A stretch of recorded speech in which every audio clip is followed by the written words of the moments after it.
It's my honor to present over here with Dr. Manjunath N K, and he's a Vice-Chancellor in S-VYASA University, Bangalore.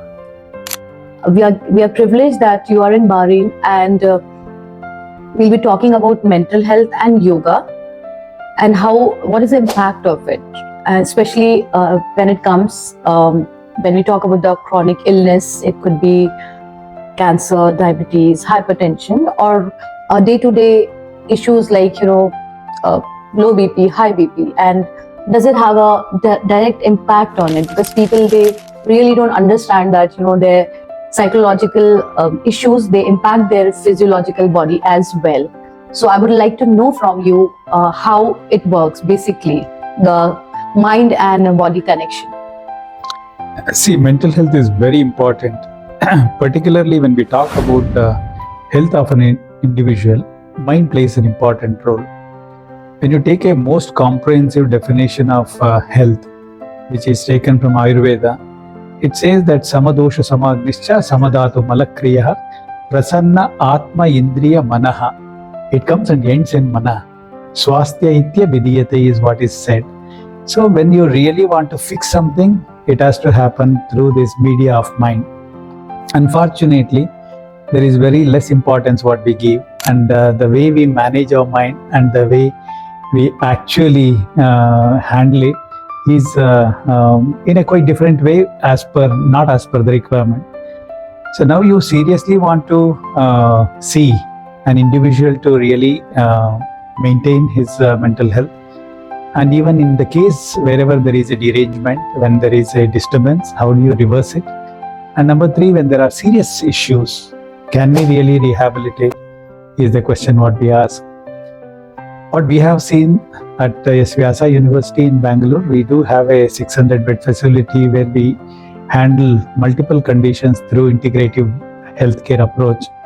When we do all that, what we have seen is it is very much possible for us to seriously work at multiple levels. We generally look at a symptom. When an individual having any physical symptom, then only we realize that an individual has a problem.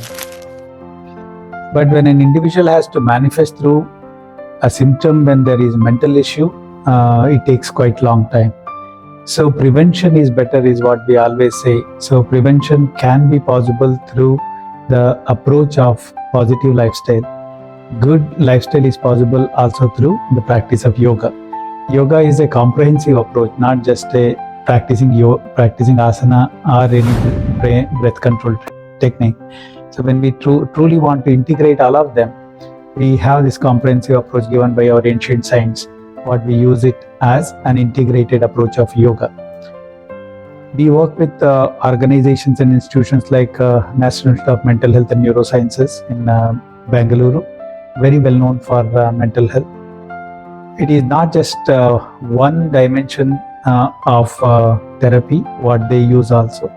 S-VYASA has contributed bringing yoga therapy, yoga-based lifestyle into mental health management. Commonest conditions, we are all very familiar with depression.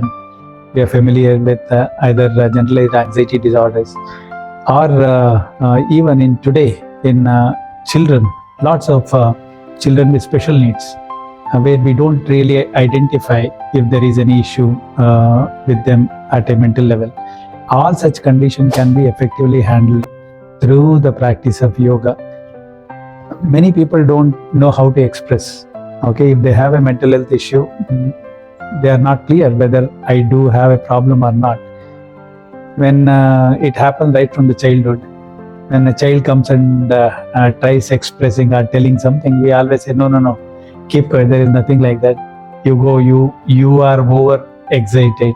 It's like suppressing the emotions. We are not allowed to show it or express it in public or in family scenarios. Even in family, like, okay, and we always take things granted, okay, because these are very subtle aspects which we need to give value. Then probably we can diagnose them much earlier rather than waiting for a period where then you need to see a psychiatrist and then put them on a medication-based therapy. So we know very well that medication is not the first line of treatment or something what can cure a condition when it comes to mental health. You need to maintain when there is aggravation of a condition, certainly you need medication to bring it under control. Otherwise, you want to reverse it, certainly you need an intervention like yoga-based lifestyle, which is very much possible. Yes. And how can we make it a part of our lifestyle? Because the stress is something no one can avoid it. Talking from a small child till old age, also they have their own types and of issues going on in their life. So if at all you ask a child, he'll say, so much of homework, no time to play.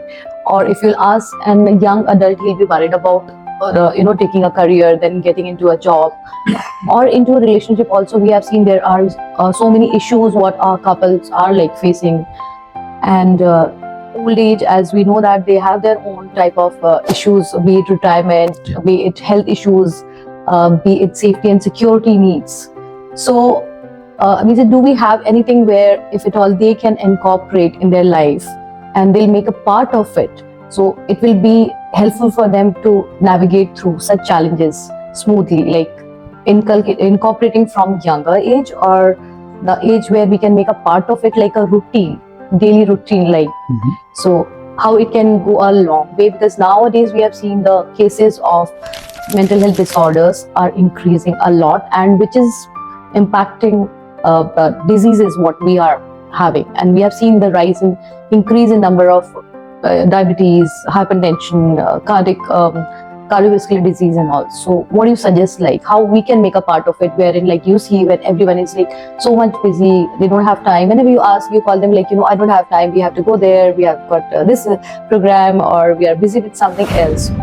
So how can we make it as a module, as a part of our life? No, certainly it has to become your lifestyle. We say that first, anything you want to adopt into your life, you make it as a habit. So somebody asked how long I have to practice something to make it as a habit. There is a general understanding that minimum 21 days, if you continue something, you can somewhat make it as your habit. Then anything, you extend it up to 90 days or 3 months period, you can gradually make it as your lifestyle. If you want to really bring not just the physical practice of yoga, but also the philosophy behind yoga into your lifestyle, then it is very much possible to really adopt and bring in a change. We all have this tendency of blaming others.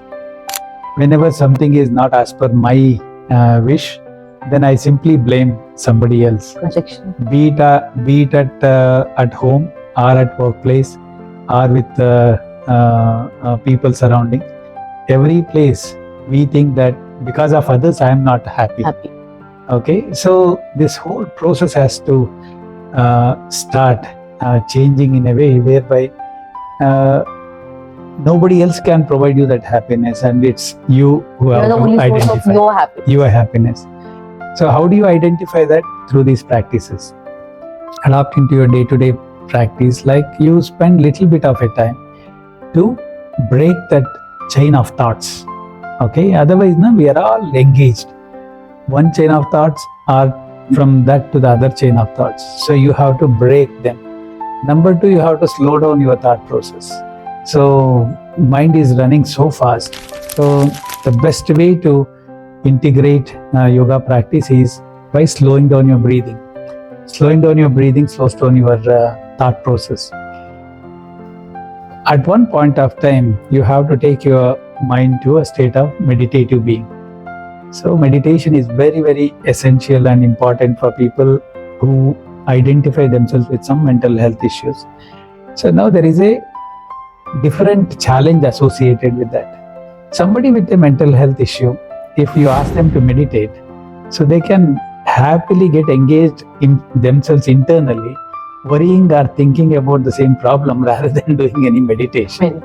So then what we say, we had done a study on schizophrenia. So then for the first time we tried introducing some kind of a meditation. those people were sitting as if they are in deep meditation. Then we realized that they are not doing meditation. We have given them the food for their thought, that you can intensely you think about your problem kind of it. So then we thought these people need a different type of meditation which is dynamic in nature. These people cannot be given an internalizing meditation. So then that started working. Similarly, depression. When these people have depression, once again they don't get into meditation if it is very slow and a different approach. So then once again you have to follow this kind of first activate them, then relax them, activate them, relax them. We have a practice called cyclic meditation, which has been shown to be very beneficial in these individuals, where you are lethargic. First you shake them up and then make them think positively. Then you relax them. It works very well in these kind of patients. And third, different age groups, as you said, be it in the younger age group or working age group or elderly. In every stage, you probably need to imbibe different practices. There is no one size fit for everyone. The terminology can remain same, like, okay, meditation is good for people, yoga is good for people. But within yoga, you need to identify, customize different yoga practices as per the requirement of these individuals. And then you give it to them. We always say that not even two individuals can pick the same yoga practice to the best benefit. And what you need to do, there can be some common practices.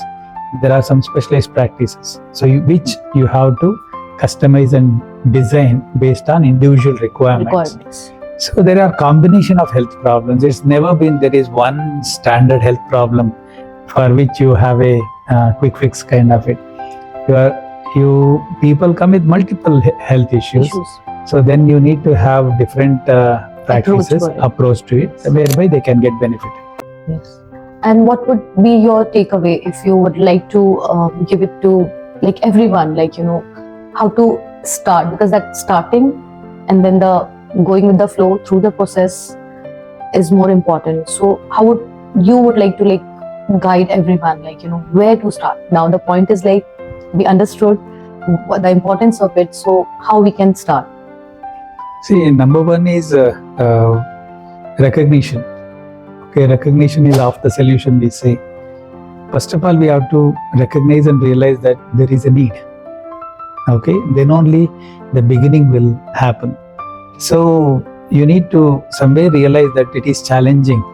The present day lifestyle, present day living itself is challenging. So I need some kind of reorganization of myself. So then you start making a sankalpa, resolution, that yes, every day I am going to spend some time for myself. So that resolve has to come. That's the starting point. Once that is there, then it also depends on what are the requirements. Somebody with 40 years of age, then you should always give them some physical activity to begin with. Today, a number of non-communicable diseases, we need to club them along with other mental health issues. True. Because these are all linked problems. Diabetes is very much linked with stress.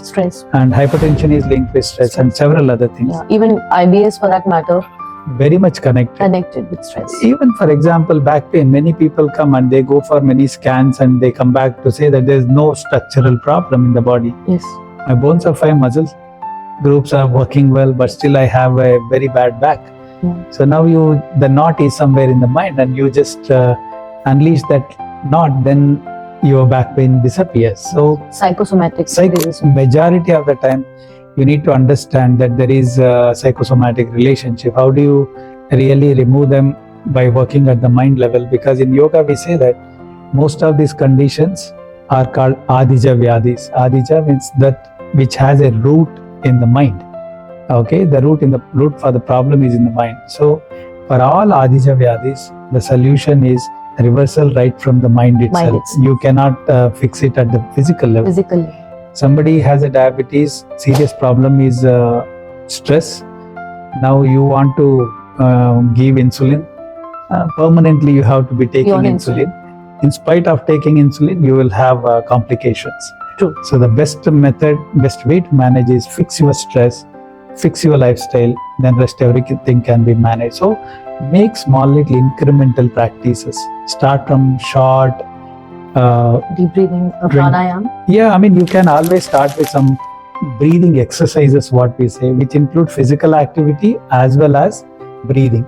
Okay, like as simple as I ask somebody, you inhale and stretch your hands out, you exhale and bring it down, inhale and stretch up and exhale and bring it down, kind of it. So this is simplest way of getting anybody into this understanding of yoga. From there, then you take them through some postures, take them through some relaxation techniques. Like PMR? Yeah, you can do that.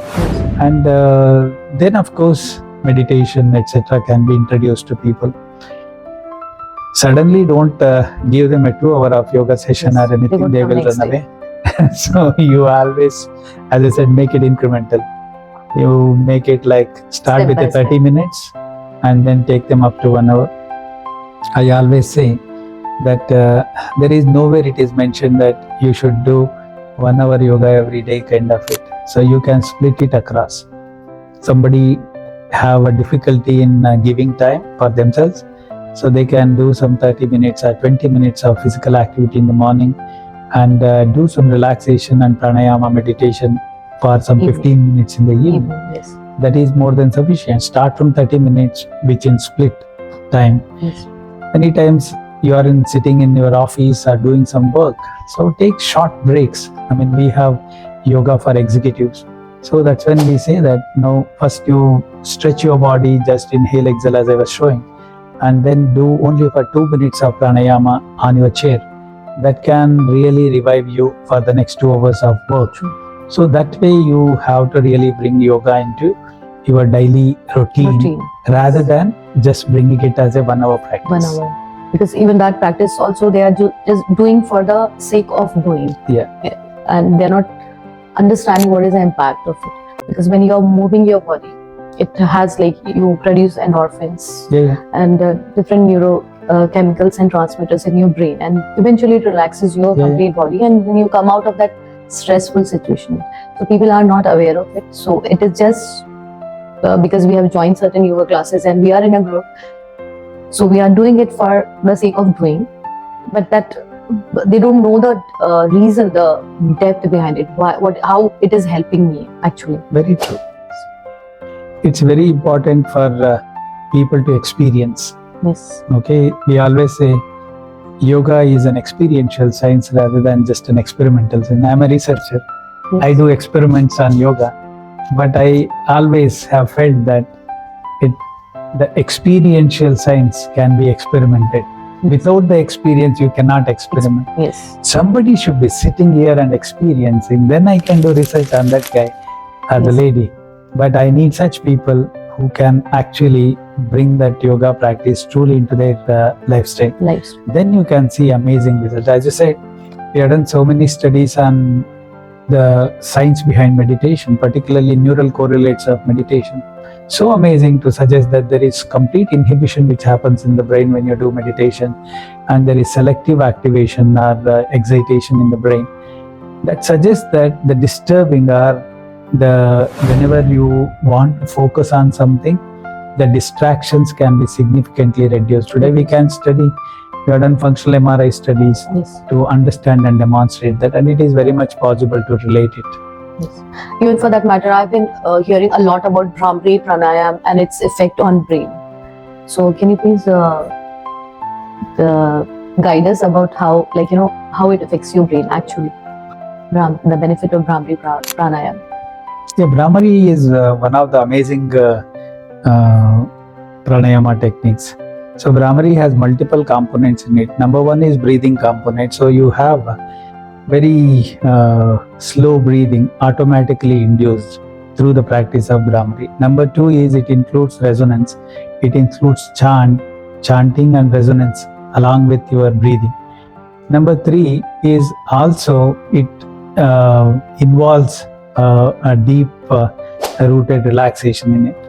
So when Brahmari became very popular is during COVID.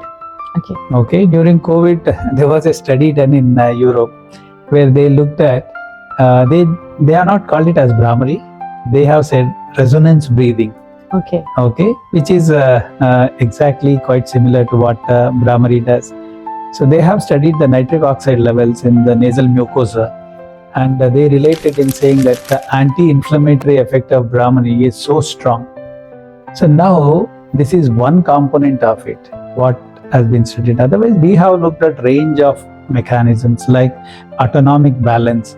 When you do Brahmari, your sympathetic tone gets withdrawn and parasympathetic tone gets activated significantly, which induces relaxation response. So many times people do immediate effect, they study the immediate effect and they say that it is stimulating in nature. Whenever you do any activity, there is an initial stimulation followed by deep relaxation. Brahmari also induces very strong deep relaxation when you after the practice of Brahmari for quite long time. So now you sensitize your body with the practice. Somebody does today and every day you make it as a habit. Then your body start understanding. There is a time when you do Brahmari, so body gets ready to receive that, and it is almost sitting and waiting. Like 2 o'clock we all have lunch. So you know that you are ready, food is going to come. So that's the way with yoga we have to train our body, whereby it starts enjoying every bit of it, whereby your hormonal balance, your autonomic balance, etc. can be achieved in a much more organized way. So with this, I would like to thank you very much for the knowledge you have shared with me. And definitely we are looking ahead for more such videos where we can have interaction on various levels and various topics and the benefits, how we can cognitive functions and yoga, and so every one of us can benefit from it. So I would like to thank you so much. Thank you, Swati ji, and we congratulate you. The fantastic work what you are doing in Bahrain, and particularly bringing yoga with your counseling, which is very essential. We always say medical practitioners should start talking about yoga. Similarly, if counselors like you, professional people start talking about yoga, the people are going to get benefited. So I think we have a long journey, but the beginning made can take us in that direction. Wish you all the best, and S-VYASA will always be there to promote these activities.